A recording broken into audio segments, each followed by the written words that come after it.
Hi, everyone. Welcome to Network Capital. Today, we have a very special guest, Lila Shroff, who's a student at Stanford, currently on a gap year, building interesting things and also having a portfolio of interests that we're going to discuss today. So, Lila, welcome to Network Capital. We're excited to have this chat. Well, thank you so much for having me. I'm excited to dive into some of these topics and talk about gap years and why they're so great.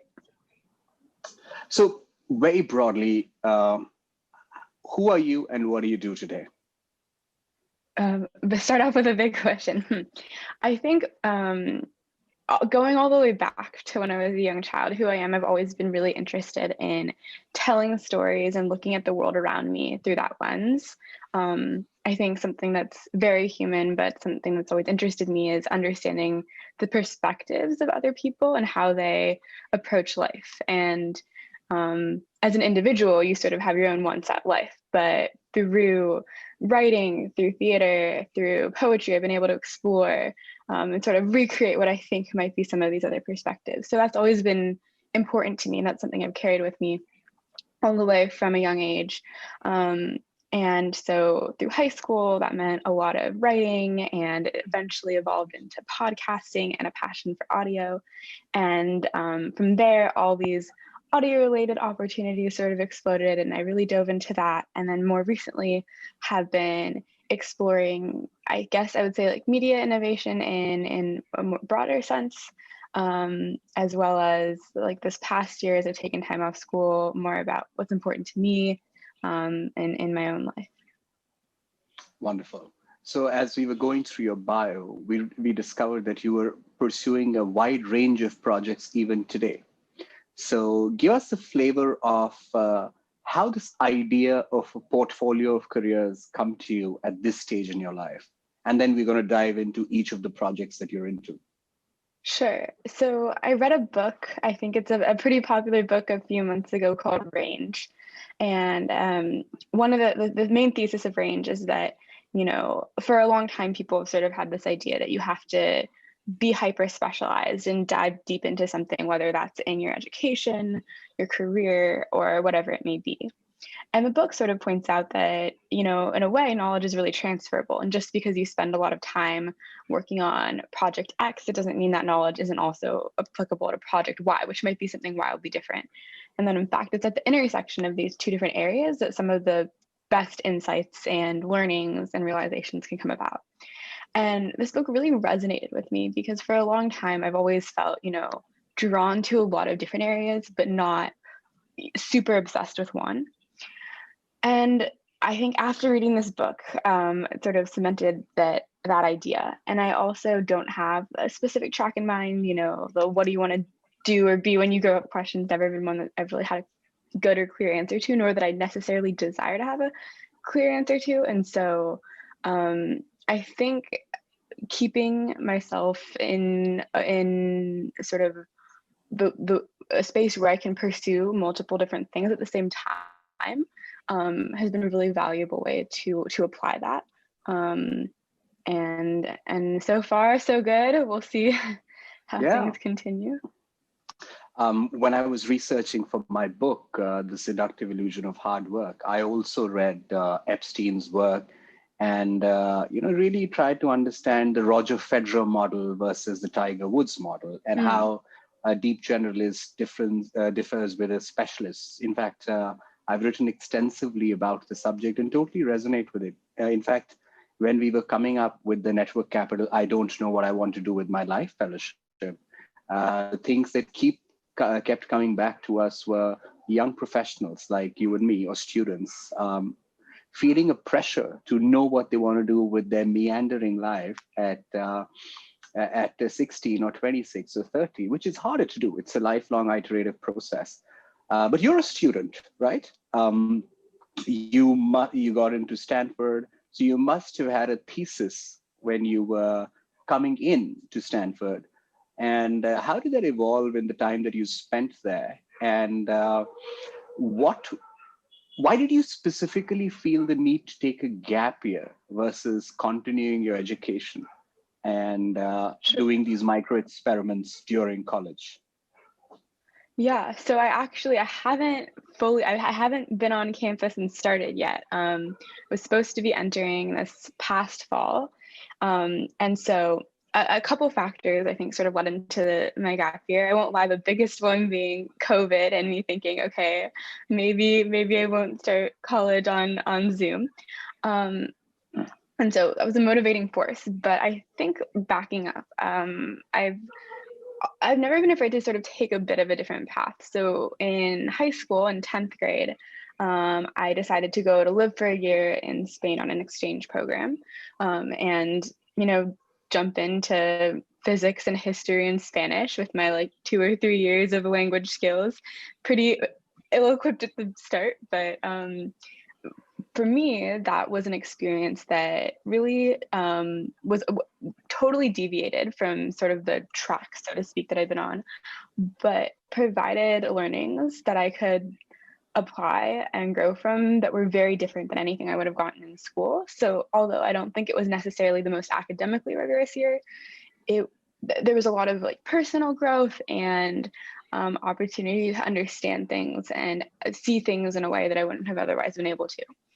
And so fast forward to the end of my senior year of high school, I've done a couple months on Zoom and I'm thinking, maybe I'll take a gap year, very indecisive. And deadline was approaching, the end of summer was approaching. And I think I sort of thought to myself, 30 years out, am I going to regret taking a gap year and doing cool stuff? Or am I going to regret starting? Like, which would I regret more? And framing it like that was really helpful. I said, I think, even if I take a gap year right now, although it is COVID, although a lot of opportunities and things aren't necessarily what they might be, I don't see a path where I say that was a terrible decision. I see a path where I would be very grateful for all the opportunities and things I was able to explore. Yeah, this reminds me of Jeff Bezos's regret minimization framework, where he talks about the same thing. So you're getting, you're thinking like Bezos already, perhaps even better. So, how did you decide on Stanford? And when you were in high school, were you particularly good in academics? If yes, how did you decide that you wanted to go to a particular school? And talk to us about how your routine was when you were a student.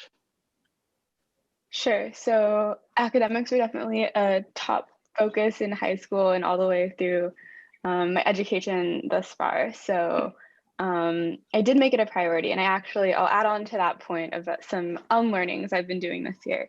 But I think when it came down to it, I think Stanford excited me for a number of reasons. I think the people was a big thing, as well as the location and culture of innovation and this energy and passion and excitement, good weather, all rolled into one. But my routine, let me think. I'm very routine, sort of structured person, and so I think every day had sort of a similar, I'd say, frame, but would end up looking very different. I'd go to school early in the morning before school to get work done, and also because I hated the student parking lot. I found it very stressful. But and then I spend the day at school and then come back and spend, I think, a substantial portion of the afternoon involved in some sort of project or work or something that was maybe different from, my homework or my schoolwork. And then I'd always make sure to get that in as well. And of course, staying on top of academics. But I'll say that this year I've sort of taken a step back, and I sort of regret a part of high school that I spent too much time focused on studying and not enough on learning. If that makes sense, right? Like, yeah, you can study for a test, you can memorize, you can do this, and it sort of, you have the grades, it feels like you're doing the right thing, succeeding in school, but there's all these things that I'm like, wow, I wish I'd really learned that, really understood that, and I don't think I pushed quite that one step far enough. And so this year, while I'm not enrolled in classes through a university or through a formal school setting, I have been taking classes through Zoom, through a number of different groups and institutions where there is no grade, there is no like thing I'm trying to target. It's purely about the learning, and that has been, I'd say, one of the best things so far is having that opportunity, and learning in that way is not something I've done as much as I wished I had before, and I definitely would have changed that. Yeah, reflection is really important. And I think COVID has forced reflection upon us, whether we liked it or not. But I'm glad that you're doing a wide range of really interesting things. So let's start talking about the side hustle stack, of which you're a co-founder of. What's the larger thesis, and how did you get involved? Tell us through the journey, tell us the thesis of Side Hustle Stack. Sure. So I think more broadly zooming out, and over the past set of years, there's been a trend towards a wider array of work opportunities that are more flexible, more independent, and these kind of manifest in a few different categories. There is gig work, which can be, you can think of Uber as the most basic example, but really spreads out in a bunch of different ways. You can be walking people's dogs, you can be doing all kinds of stuff. There is this sort of freelancer role that I think is becoming more and more popular, where you develop your skill set, you have your portfolio, and you can contract out really cool projects, but you are your own boss. And then I'd say another role is a creative person, somebody that's putting out content in whatever form that may mean into the world, and almost, their social following is kind of like the currency. And it doesn't mean necessarily that, oh, I have 3 million followers. It means that I have a critical number of people that are interested in my work and supporting me, however small that may be, but enough to make a living. And then there's another like hodgepodge of other things that sort of, resellers and people doing all kinds of different stuff. And so that's one trend that's been happening. And then in parallel with COVID, there is been a lot of, job loss, and economic inequalities have been widening, and people are looking for extra streams of revenue. And so those thoughts coupled together led to this realization that somebody coming into the space, or somebody who's lost their job from COVID, or a college student looking to make extra cash on the weekends, like there's so many opportunities out there that span a really wide array of passions and interests, but they're not organized in a way that's clear to the average person that's coming into us. People might default to some gig work they're not interested in, when in reality they could be selling a course on a topic they really enjoy, or they could be doing research work on sort of a freelance, so that's what led to Side Hustle Stack. And I just back up and just explain to anybody listening, watching, that doesn't know what it is. It's a website. We've compiled a bunch of different, I think currently at 165 different platforms where people can earn money, and we've categorized them into different relevant areas. So there's a restaurant worker, there's chef, there's fitness teacher, content creator, on and on. So yes, that is the long explanation of the thesis behind that, and it's growing and evolving still.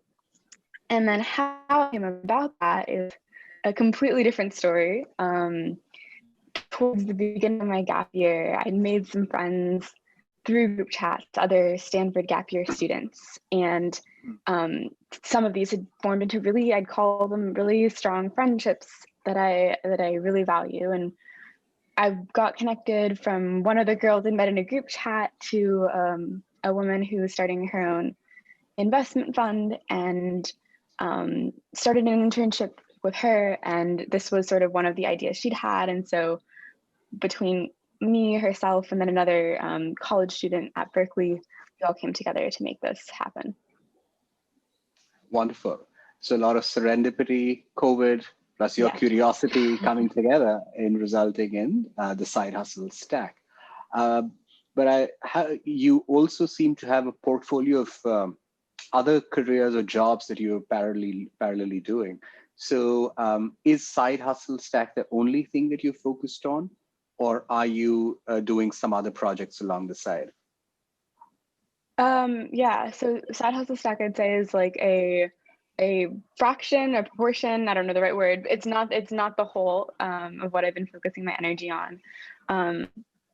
So through this internship that I mentioned, I've been working on a sort of another array of projects that have spanned all sorts of stuff. There's been putting out surveys and getting perspective on what Gen Z is interested, making TikToks and checking out that ecosystem, doing writing and research on different policies and trends, sitting in on meetings and conversations that are happening, really a large variety of stuff. And I think to me, that's really exciting.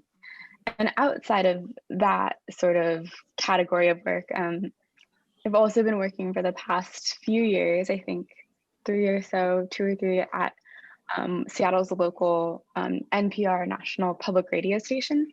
Mm-hmm. And that's, I talked about passion for audio and storytelling, and it sort of was first ignited there. And I can't thank them enough for giving me that opportunity. But there's a great podcast program that I did. And more recently, that's translated into hosting workshops and creating curriculum and mentoring other students in the space. So actually, in a couple of nights, I'm going to be doing a presentation for Martin Luther King Jr. Day, MLK Day, about objectivity in journalism, how much of there is that a thing, and where to go from there. And so I think right now, especially aligned with this time in the world and current events, it's an exciting conversation to have. So I'm excited for that as well.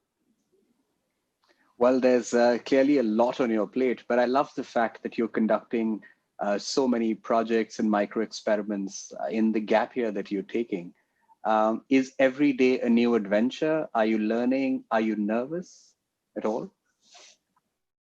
Let's see. Yes and no. I think people hear the word, gap year, and they think of travel and exploration and going off on your own. And the world's not exactly set up the best for that right now. So I adventure, yes, but not in the classic sense of adventure. I'd say adventure more through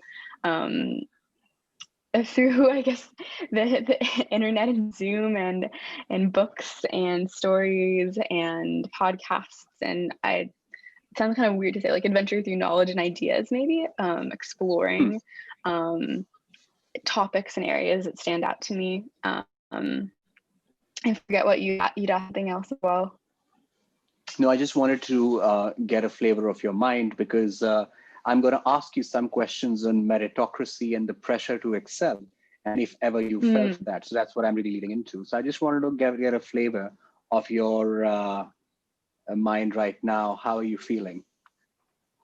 Yeah, I don't know how much I've had in the way of nerves. I think it's definitely been an adventure where I don't know what's coming next. But in a really good way, in a way where it seems like there's lots of paths, and different paths will lead to different things, but that they all hold something exciting, a little bit unknown, and hopefully with lots to be learned from. You're doing a wide range of projects. Your background in media and audio obviously helps what you're doing at the Side Hustle Stack. You guys are an internet sensation with TikTok and a wide range of other channels. Congratulations to you, Lee, and the entire team. Have you ever felt a sense of pressure to excel? And if yes, what does that really look like?